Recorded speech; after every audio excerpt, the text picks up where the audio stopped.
Jake stood alone in his dimly lit apartment, the only sound the rhythmic ticking of the clock.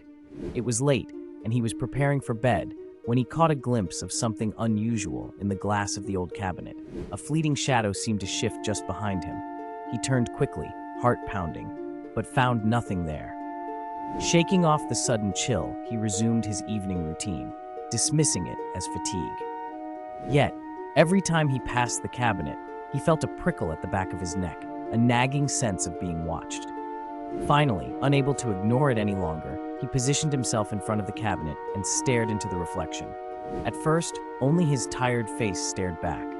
But then, within the gloom, he saw it again, a figure, dark and indistinct, lurking just outside his field of view. Panic surged through him as he spun around, but once more the room was empty. With sweat beading on his forehead, he took a step back, eyes locked onto the glass.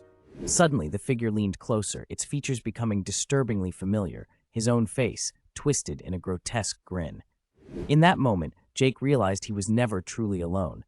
That night, he was trapped in a nightmare of his own reflection, endlessly smiling back at him from the glass.